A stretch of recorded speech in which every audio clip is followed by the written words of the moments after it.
साथियों नमस्कार, स्वागत है आपका अपने चैनल सक्सेस जंक्शन एक कदम सफलता की ओर में। और हम लेकर के आ गए आपके लिए एमपीपीएससी 2020 और 2021 की दृष्टि से अति महत्वपूर्ण टॉपिक है आपका मध्य प्रदेश एवं भारतीय राज्य व्यवस्था, जो कि आपका यूनिट 5 का टॉपिक है और इसका प्रैक्टिस सेट नंबर 6 है। यानी कि इससे पहले हम मध्य प्रदेश एवं भारतीय राज्य व्यवस्था के 5 प्रैक्टिस सेट अपलोड कर चुके हैं। देखिए अभी आपके पास में समय है, जितना ज़्यादा प्रैक्टिस कर लेंगे उतना ही ज़्यादा फायदेमंद आपके लिए साबित होने वाला है। ठीक है, चलिए देखते हैं प्रश्न नंबर 1 की ओर चलते हैं। हर एक प्रश्न की आपको डिटेल में जानकारी दी जाएगी, जिससे अगर उससे संबंधित कोई अन्य भी प्रश्न आपके सामने आता है तो उसे भी आप बड़ी आसानी से सॉल्व कर सकते हैं। चलिए प्रश्न नंबर 1 की बात करते हैं। देखिए प्रश्न नंबर 1 है, भारतीय संविधान को बनाने हेतु संविधान सभा के कुल कितने अधिवेशन हुए थे। हाँ, एक बात और ध्यान रखिए, आपको क्या करना है, 1 से लेकर के 10 तक नंबर एक पेज पर डालने हैं और जो भी आपका आंसर सही है उसके लिए 1 नंबर देना है, जो भी गलत आंसर है उसके लिए 0 नंबर देना है और जो भी नए फैक्ट आपको मिलते चल रहे हैं उसको उसी प्रश्न के सामने ही नोट डाउन कर लेना है। ठीक है, ये एक स्ट्रेटजी होती है लोगों को मतलब सिलेक्शन लेने में,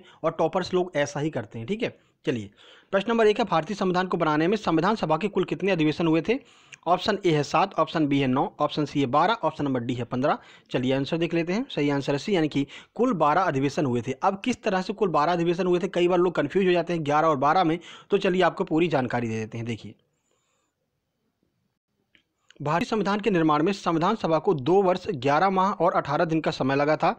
इस दौरान इसके कुल 11 अधिवेशन हुए थे, यानी कि इतने टाइम में कुल 11 अधिवेशन हो गए। ठीक है, 11वें अधिवेशन के अंतिम दिन 26 नवंबर 1949 को संविधान को अंगीकृत किया गया। ठीक है, उसके आगे पढ़ते हैं। इन 11 अधिवेशनों के अतिरिक्त संविधान सभा पुनः 24 जनवरी 1950 को ही, जब भारत के संविधान पर सदस्यों द्वारा हस्ताक्षर किए गए और इससे पूरे भारत पर लागू कर दिया गया, तो यही आपसे पूछा जा रहा है कि कुल कितने संविधान मतलब कि कुल कितने जो है अधिवेशन हुए थे। तो आपको याद रखना है 11 हुए थे तब जब भारतीय संविधान बन गया था 26 नवंबर तक। उसके बाद एक अधिवेशन और हुआ जब पूरी संविधान सभा इकट्ठा हुई और 24 जनवरी 1950 से जो है भारतीय संविधान अंतिम बार जो है उनके सभी सदस्यों के द्वारा हस्ताक्षर किए गए और 26 जनवरी से भारतीय संविधान पूरे भारत पर पूरा भारतीय संविधान लागू हो गया था। ठीक है, तो कुल मिलाकर के 12 अधिवेशन यहाँ पर माने जाएंगे। चलिए आगे बढ़ते हैं, प्रश्न नंबर 2 की ओर चलते हैं। देखिए पंचायती राज विषय निम्नलिखित में से किस सूची में सम्मिलित है। ऑप्शन ए है संघ सूची, ऑप्शन बी है राज्य सूची, ऑप्शन सी है समवर्ती सूची, या फिर ऑप्शन नंबर डी है अवशिष्ट सूची। तो किस सूची में पंचायती राज विषय को रखा गया है, आइए देखते हैं सही आंसर क्या है। सही आंसर है बी, यानी कि राज्य सूची का विषय है आपका क्या, पंचायती राज। देखिए पूरी जानकारी आपको देते हैं। तो संविधान की 7वीं अनुसूची के अंतर्गत राज्य सूची की प्रविष्टि 5 के तहत स्थानीय शासन अर्थात पंचायती राज राज्य सूची का विषय है। ठीक है, तो कहाँ बताया गया है, संविधान की 7वीं अनुसूची में, और उसकी भी प्रविष्टि 5 में बताया गया है कि जो पंचायती राज व्यवस्था है वो राज्य सूची का विषय होगा। ठीक है, चलिए आगे बढ़ते हैं, प्रश्न नंबर 3 की ओर चलते हैं। देखिए मध्य प्रदेश का पहला राज्यपाल कौन है जिसने मध्य प्रदेश में राष्ट्रपति शासन लागू किया था।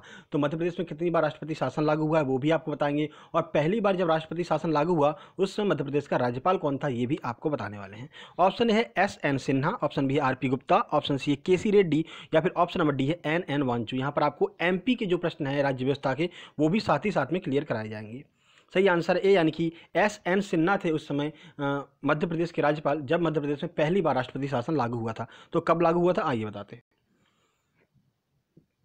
देखिए एस.एन. सिन्हा पहले गवर्नर थे जिन्होंने मध्य प्रदेश में राष्ट्रपति शासन लागू किया था। प्रदेश में अभी तक 3 अवसरों पर राष्ट्रपति शासन लगा है।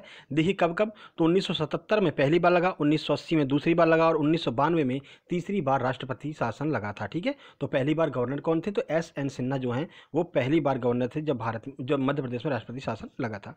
चलिए आगे बढ़ते हैं, प्रश्न नंबर 4 की ओर चलते हैं। ये भी आपका एमपी की राज्य व्यवस्था सही है। तो मध्य प्रदेश की विधानसभा में पहली महिला नेता प्रतिपक्ष कौन थी, यानी कि विधानसभा में पहली विपक्ष की महिला नेता कौन थी ये आपसे पूछा जा रहा है। ऑप्शन है विजय लक्ष्मी साधो, ऑप्शन बी है जमुना देवी, ऑप्शन सी है कुसुम मेहदले, या फिर ऑप्शन नंबर डी है उमा भारती। चलिए आंसर देख लेते हैं। सही आंसर बी, यानी कि जमुना देवी जो हैं वो मध्य प्रदेश की विधानसभा में पहली महिला नेता प्रतिपक्ष थी। आपको याद रखना है। ठीक है, अच्छी लेवल के क्वेश्चन हम आपको यहाँ पर करा रहे हैं। देखिए नॉर्मल क्वेश्चन तो आप बड़ी आसानी से कर लेंगे, ठीक है, लेकिन कुछ अलग टाइप के क्वेश्चन जो एग्जाम में कॉम्पिटिशन क्रिएट करेंगे उसका भी आना आपको मतलब बिल्कुल ज़रूरी है, तभी आप दूसरों से आगे निकल सकते हैं। चलिए देखते हैं इसके बारे में कुछ जानकारी। देखिए मध्य प्रदेश की विधानसभा में पहली नेता महिला प्रतिपक्ष बनने का गौरव कांग्रेस की नेत्री जमुना देवी को प्राप्त है। वे 13वीं विधानसभा 2009 से 2010 तक विधानसभा में नेता प्रतिपक्ष रही थी। तो कब 13वीं विधानसभा जब हुई थी 2009 से 2010 तक, तब वे मध्य प्रदेश की विधानसभा में महिला नेता प्रतिपक्ष थी। ठीक है, चलिए आगे बढ़ते हैं, प्रश्न नंबर 5 की ओर चलते हैं। देखिए, बंदी बनाए गए व्यक्ति के मौलिक अधिकारों की रक्षा किस अनुच्छेद से प्राप्त है? ऑप्शन ए है अनुच्छेद 15, ऑप्शन बी है अनुच्छेद 17, ऑप्शन सी है अनुच्छेद 21 या फिर ऑप्शन नंबर डी है अनुच्छेद 22। आपको कंफ्यूज करने के लिए यहाँ पर अनुच्छेद 32 भी दिया जा सकता था और आपको बंदी प्रत्यक्षीकरण तुरंत समझ में आता और आप उसको जो है अनुच्छेद 32 लगा देते, लेकिन वो गलत हो जाता। क्यों? क्योंकि पहले प्रश्न को ध्यान से पढ़िए। बंदी बनाए गए व्यक्ति के मौलिक अधिकारों की बात की जा रही है यहाँ पर, ठीक है। तो मौलिक अधिकारों की रक्षा किस अनुच्छेद से प्राप्त है? चलिए, मौलिक अधिकारों के बारे में यहाँ पर पूछा जा रहा है। चलिए आंसर देख लेते हैं। सही आंसर है डी, यानी कि अनुच्छेद 22 से यह जो है मौलिक अधिकार है हमारा कि बंदी बनाए गए व्यक्ति के मौलिक अधिकारों की रक्षा अनुच्छेद 22 से की जाती है। किस तरह से, आइए देखते हैं। देखिए, संविधान के अनुच्छेद 22 में कुछ दशा में गिरफ्तारी और निरोध से संरक्षण प्रदान किया गया है। किसी व्यक्ति को जो गिरफ्तार किया गया है, ऐसी गिरफ्तारी के कारणों से यथाशीघ्र अवगत कराए बिना अभिरक्षा के विरुद्ध नहीं रखा जाएगा। उसे अपनी रुचि के विधि व्यवसाय अर्थात वकील से परामर्श करने का अधिकार प्राप्त होगा। एक तरह की टेक्निकल लैंग्वेज होगी, हम आपको समझा देते हैं कि आखिर ये कहना क्या चाह रहा है। देखिए, आप किसी को अगर गिरफ्तार करेंगे तो सबसे पहले उसे वारंट दिखाएंगे। बिना रीजन के आप उसे गिरफ्तार नहीं कर सकते हैं। यही यहाँ पर बोला गया कि बिना अभिरक्षा के विरुद्ध गिरफ्तार नहीं रखा जाएगा उसको, ठीक है। दूसरी बात, अगर आपने उसे गिरफ्तार कर लिया है तो उसको ये अधिकार होगा कि वो अपने वकील से कहे कि आप मेरी जो है इसकी पैरवी कीजिए और ये जानकारी दीजिए कि इन्होंने मुझे क्यों गिरफ्तार किया। यानी एक तरह से अपना वकील करने का भी अधिकार उसको प्राप्त होता है। किस अनुच्छेद से? तो अनुच्छेद 22 में यह प्रावधान किया गया है, जो कि मौलिक अधिकारों के अंतर्गत आता है, ठीक है। चलिए आगे बढ़ते हैं अगले प्रश्न की ओर। प्रश्न नंबर 6, भारत में राष्ट्रपति का निर्वाचन किस प्रकार से होता है? ऑप्शन ए प्रत्यक्ष रूप से, ऑप्शन बी है अप्रत्यक्ष रूप से, ऑप्शन सी है लोकसभा सदस्यों द्वारा या फिर ऑप्शन नंबर डी है अप्रत्यक्ष मतदान से। तो बताइए राष्ट्रपति का निर्वाचन किस तरह से होता है? आइए देखते हैं। सही आंसर की बात कर लेते हैं। सही आंसर डी, यानी कि अप्रत्यक्ष मतदान प्रणाली के द्वारा राष्ट्रपति का निर्वाचन होता है। आइए देखते हैं किस तरह से। देखिए, भारत में राष्ट्रपति का निर्वाचन आनुपातिक प्रतिनिधित्व पद्धति के अनुसार होता है और उसमें भी जो है एकल संक्रमणी मत पद्धति के द्वारा होता है। कई बार यहाँ पर पूछ लिया जाता है कि राष्ट्रपति का जो निर्वाचन होता है किस पद्धति के अनुसार होता है, तो याद रखना है एकल संक्रमणी मत प्रणाली के द्वारा इनका जो है निर्वाचन होता है।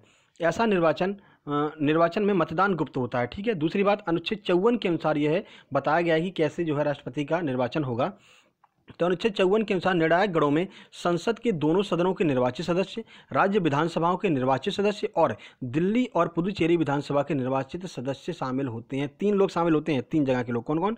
संसद के दोनों सदनों के निर्वाचित सदस्य यानी कि लोकसभा और राज्यसभा, उसके बाद विधानसभाओं के निर्वाचित सदस्य, उसके बाद में जो है दिल्ली और पुदुचेरी विधानसभा के निर्वाचित सदस्य। जैसा कि आपको पता है 2 केंद्र शासित प्रदेश ऐसे हैं जहाँ पर विधानसभा है, ठीक है, दिल्ली और पुदुचेरी।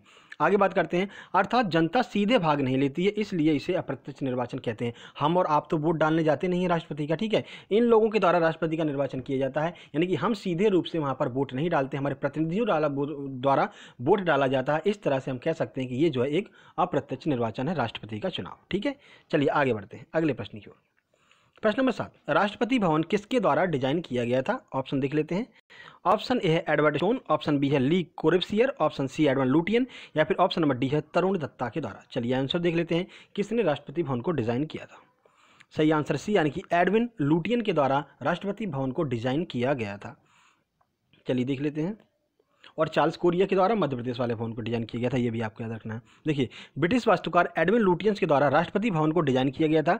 यह भवन भारत के राष्ट्रपति का सरकारी आवास है। वर्ष 1950 तक इसे वायसराय हाउस कहा जाता था। तो पहले इसमें क्या है, वायसराय लोग यहाँ पर ठहरते थे, तो इसे वायसराय हाउस कहा जाता था 1950 तक। 1950 के बाद में इसे राष्ट्रपति आवास या फिर राष्ट्रपति भवन कहा जाने लगा।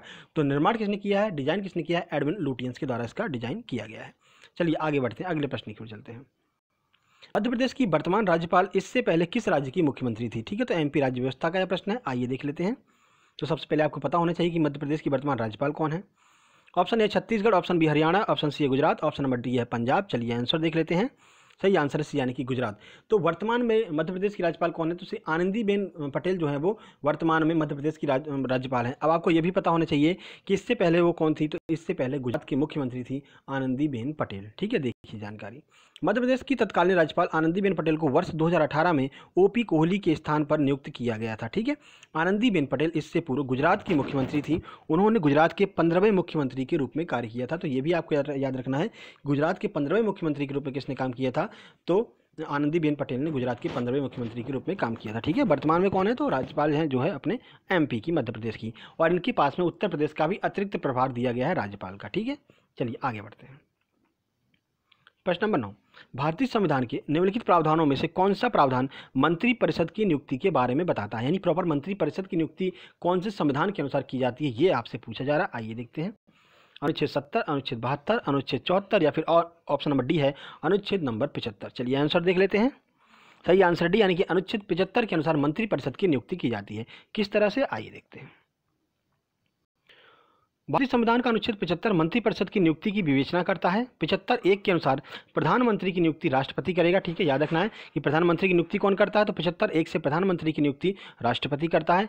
अन्य मंत्रियों की नियुक्ति राष्ट्रपति जो है प्रधानमंत्री की सलाह पर ही करता है। ठीक है, प्रधानमंत्री सलाह देता जाता है और मंत्रियों की नियुक्ति होती जाती है। अनुच्छेद 75(2) के अनुसार ये सभी राष्ट्रपति के प्रसाद पर्यंत पद धारण करेंगे। ठीक है, कौन, ये जो मंत्री बनाए जा रहे हैं। ठीक है, राष्ट्रपति का क्या वो टोटल मतलब प्रधानमंत्री का ही रहता है। प्रधानमंत्री कह देगा कि इस मंत्री को हटा दीजिए तो राष्ट्रपति हटा देगा। ठीक है, तो कुल मिलाकर के स्पष्ट रूप से कहा जा सकता है कि प्रधानमंत्री के प्रसाद पर्यंत या फिर राष्ट्रपति के प्रसाद पर्यंत ये सारे मंत्री कार्य करते हैं। ठीक है, चलिए आगे बढ़ते हैं। प्रश्न नंबर 10 की बात करते हैं। प्रश्न नंबर 10 है, संविधान में मंत्रिमंडल शब्द का एक ही बार प्रयोग हुआ है, वो कौन से अनुच्छेद में प्रयोग किया गया है। याद रखिएगा, मंत्रिमंडल प्रॉपर शब्द बता रहा है, मंत्रिमंडल शब्द का कहाँ पर प्रयोग किया गया है। ऑप्शन ए है अनुच्छेद 352, ऑप्शन नंबर बी है अनुच्छेद 356, ऑप्शन सी है अनुच्छेद 74 या फिर ऑप्शन नंबर डी है अनुच्छेद 76। चलिए आंसर देख लेते हैं इसका। सही आंसर है, यानी कि अनुच्छेद 352 में प्रॉपर मंत्रिमंडल शब्द का वर्णन किया गया है। चलिए देखते हैं कैसे। देखिए, तो संविधान में मंत्रिमंडल शब्द का प्रयोग केवल एक बार अनुच्छेद 352 के खंड 3 में किया गया है। क्या बोला गया है, तो इसके अनुसार राष्ट्रपति आपातकाल की घोषणा तभी करेगा जब संघ का मंत्रिमंडल उसे लिखित रूप से ऐसा करने के लिए संसूचित करे। स्पष्ट रूप से लिखा है संघ का मंत्रिमंडल, यानी जब संघ का मंत्रिमंडल ये कह देगा कि आप आपातकाल लगा दीजिए, तब आपातकाल लगा दिया जाएगा। किसके द्वारा, राष्ट्रपति के द्वारा। अनुच्छेद 352 में ये बात कही गई है। ठीक है, चलिए देखते हैं। तो यहाँ तक आपके 10 महत्वपूर्ण प्रश्न थे जो आपके पॉलिटी से पूछे जा सकते थे, जिसमें एमपी की पॉलिटी भी हमने कवर की और आपकी भारत की भी पॉलिटी इसमें कवर की, संविधान सारा कवर किया है। ठीक है, ये वीडियो आपको पसंद है, वीडियो को लाइक कीजिए, दोस्तों के पास शेयर कीजिए, चैनल को सब्सक्राइब करके नोटिफिकेशन बेल दबा लीजिए। साथ ही साथ में आपको बता दें, यूनिट 8 की जो आपकी वीडियो है 360 डिग्री करंट अफेयर के नाम से रोज़ सुबह 7:30 बजे आपको देखने को मिलती है हमारे चैनल सक्सेस जंक्शन पर। वहाँ पर हम आपको एमपी की करंट अफेयर अलग से कवर कराते हैं, स्पोर्ट्स जी की अलग से कवर कराते हैं और भारत की जो भी या फिर विश्व की जो भी समसामयिक घटना है वो आपको कवर कराते हैं। साथ ही साथ में स्टैटिक जीके को भी हम कवर कराते हैं। तो डेली करंट अफेयर की जो वीडियो आती है सुबह लगभग 7:30 बजे, उसको देखना मत भूलिएगा। आज भी 1 मई की करंट अफेयर के नाम से वो वीडियो आपको देखने को मिल जाएगी। तो ये वीडियो देखने के बाद में आप उस वीडियो को जरूर देख लीजिएगा, वो अति महत्वपूर्ण है आपके लिए। यूनिट 8 आपका अभी से ही कवर होता चलेगा, आपको परेशान नहीं होना पड़ेगा जब आपका एग्जाम आ जाएगा। तो प्रैक्टिस करते रहिए, आगे बढ़ते रहिए, यही हमारा आपसे कहना है। आपका एग्जाम बहुत जल्द आने वाला है और समय आपके पास बिल्कुल नहीं रह गया, क्योंकि अप्रैल पूरा निकल गया है, सिर्फ और सिर्फ आपके पास मई बची हुई है। तो मई बची है, बेहतरीन तैयारी कीजिए, बेहतरीन प्रैक्टिस कीजिए और दूसरों से आगे निकलिए और फाइनल सिलेक्शन लीजिए। जल्द ही मिलते एक नई वीडियो में, तब तक के लिए नमस्कार, धन्यवाद।